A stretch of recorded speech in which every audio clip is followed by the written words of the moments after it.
Todos nós, ao nascermos, recebemos um nome e também um sobrenome.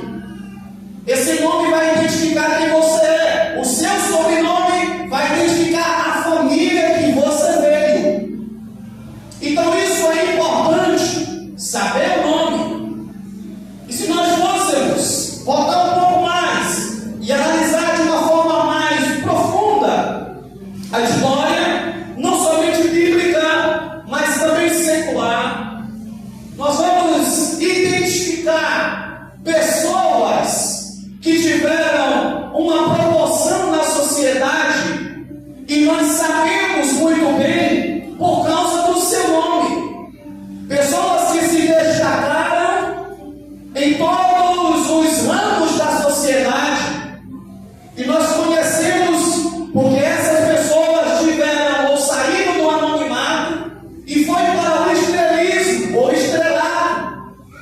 E se nós fôssemos fazer aqui algumas perguntas, por exemplo, quem é que no meio futebolístico é comparado ao rei? Nós sabemos, é Edson Arantes do Nascimento. Se nós fôssemos aqui fazer uma entrevista, você perguntasse para os irmãos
sua vida sacrificial, a sua morte, a sua ressurreição, demonstra o seu poder divino e também demonstra o seu amor infinito por nós. Quando o profeta fala que ele é o verdadeiro conselheiro, ele está dizendo que um mundo cheio de incertezas, em um mundo cheio de amarguras, Jesus é o nosso conselheiro perfeito. Ele conhece os nossos corações, ele demonstra o seu poder, ele demonstra o seu conhecimento, ele vai no mais profundo do coração do homem, ele vai e penetra o mais profundo dos sentimentos humanos. O profeta veio dizendo, o salmista disse: ainda que uma palavra se formasse no meu intelecto, tu já sabias o que ele ias pensar. E aí o salmista disse: olha, Deus é tão poderoso, Deus sabe de todas as coisas e ele está presente em todos os lugares. Ele disse: se eu cavasse um buraco e fosse até no mais profundo abismo, Deus estaria lá com os seus olhos. Se eu subisse e fosse o mais alto que eu puder subir, Deus estará me contemplando lá. Se ele estiver no mais profundo abismo, Deus está me contemplando lá. Ninguém escapa da visão de Deus, ninguém escapa dos olhos de Deus, ninguém escapa das mãos de Deus, ninguém escapa da atenção de Deus, ninguém escapa daquilo que Deus já decretou. E se ele decretou, já está decretado sobre a sua vida. Maravilhoso conselheiro, Deus forte.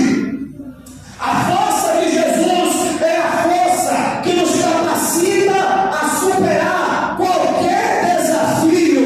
Ele nos liberta do pecado, ele tira o nosso medo, ele nos dá ânimo para a caminhada, ele nos adverte sobre a caminhada.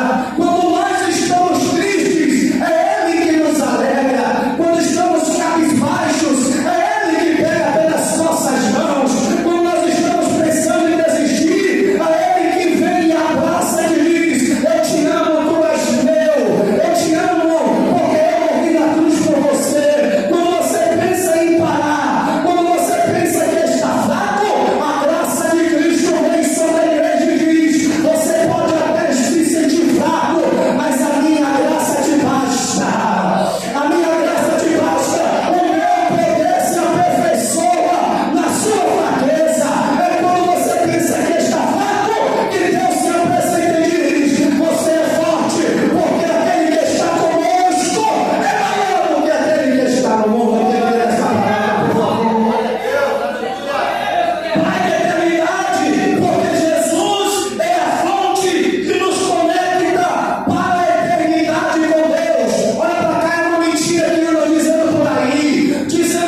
16, porque Deus amou o mundo de tal maneira que deu o seu Filho unigênito para todo aquele que nele crê não pereça, mas tenha a vida eterna. Mateus capítulo 2, e versículo de número 11, também existe um texto importantíssimo para nós, quando a própria Bíblia diz: e entrando na casa, acharam um menino com Maria sua mãe, e prostrando-se o adoraram, e abrindo os seus tesouros, ofertaram-lhe dádivas, ouro, incenso e mirra. Sim, eles reconheceram o poder de Jesus Cristo ainda na manjedoura, e lhes deu-lhes presente, como uma demonstração de adoração, como uma demonstração de louvor, como uma demonstração de que Cristo iria transformar a humanidade daquela época e continuaria a transformar esta humanidade neste tempo também.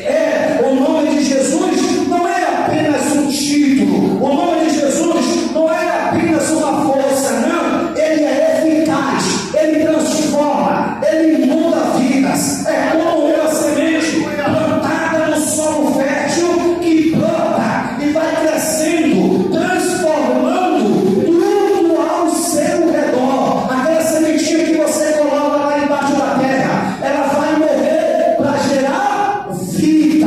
Da mesma forma, Cristo morreu como a semente para que pudesse dar vida. E ele disse que aqueles que o seguem, aqueles que fazem aliança com ele, têm abundância de vida, vive uma vida abundante. São as dádivas de Deus. Sim, dádivas de Deus. Jesus é o maior presente de Deus que já nos deu. Ou seja, Deus deu o seu Filho como uma dádiva preciosa. A maior bênção de Deus para a humanidade foi enviar o seu Filho aqui. Quando aceitamos a Cristo em nossas vidas, recebemos o perdão dos pecados e a vida eterna. Isso é dádiva. Deus, através do seu Filho, impactou a história. O nascimento de Jesus marcou o início de uma nova história, de uma nova era, de um novo tempo. Sim, ele começou a reescrever a história a partir dele. Ele trouxe esperança, ele trouxe amor, ele trouxe reconciliação do homem para com Deus. Jesus, ele não somente tem um nome poderoso, mas o seu nome é relevante durante toda a história da humanidade. Ele tem relevância, ele sabe o que está fazendo, ele sabe o que faz. Cristo tem relevância para a sua vida, minha vida, nossas vidas e para todo o globo terrestre. Sabe por quê? Porque a transformação que Jesus operou na história, ele também pode operar em nossas vidas. Ele pode curar feridas, ele pode restaurar relacionamentos e dar um novo propósito para a nossa existência. Quando ele foi naquela cruz e veio a este mundo, ele veio debaixo de uma promessa, ele veio debaixo de uma profecia.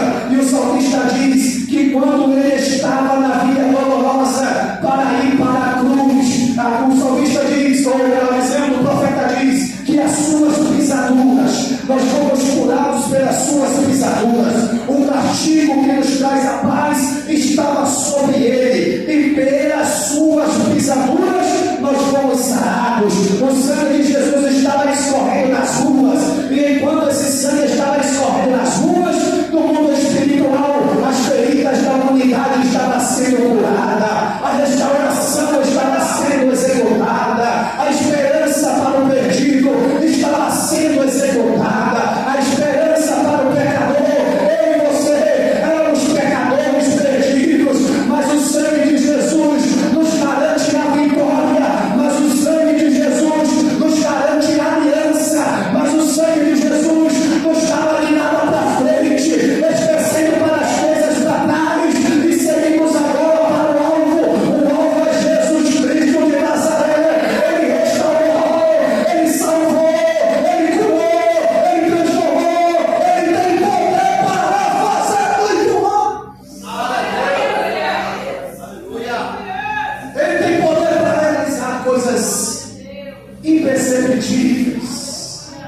coisas inacreditáveis.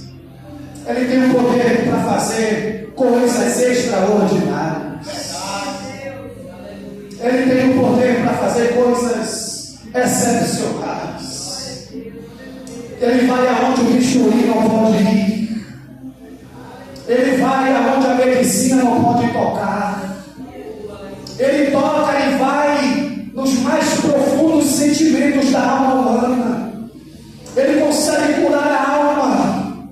Ele consegue restaurar relacionamentos de todas as espécies. Ele consegue restaurar os relacionamentos humanos, seja de pai para com filho, filho para com pai, e assim sucessivamente. Ele tem o poder de fazer coisas extraordinárias. Ele tem o poder de trazer à existência coisas que não existem. Para agradar você? Não para agradar a mim e agradar a você, mas para mostrar que eu e você possamos acreditar um pouquinho mais. Para que eu e você tenhamos o conhecimento do tamanho do Deus que você serve.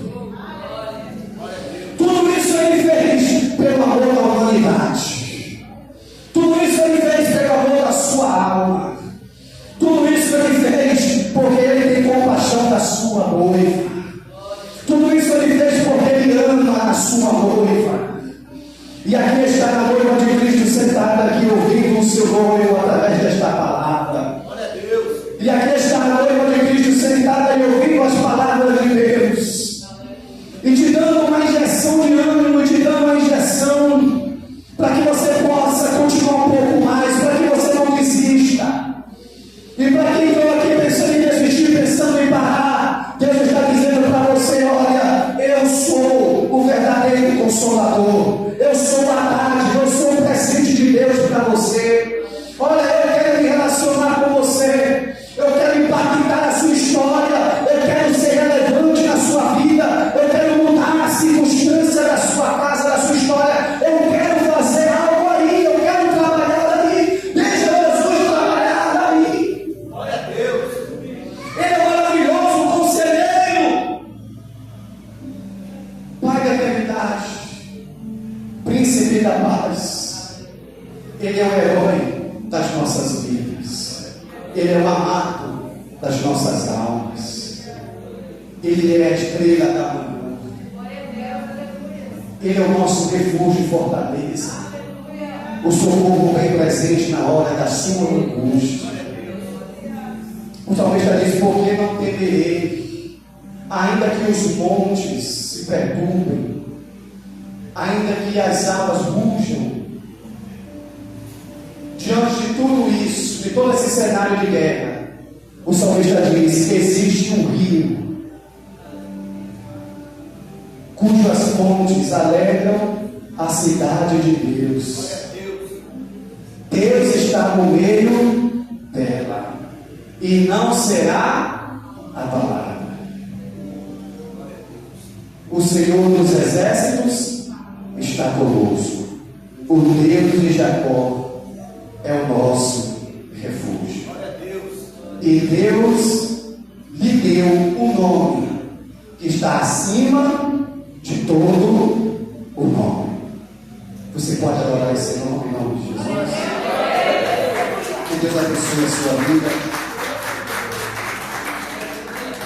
Eu passo aqui o microfone para a irmã da Câmara.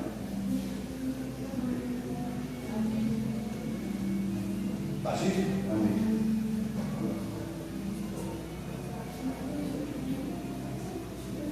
Glória a Deus. Vou ouvir essa palavra, né, irmãos? Graças a Deus. Estou aqui para justificar a ausência da pastora.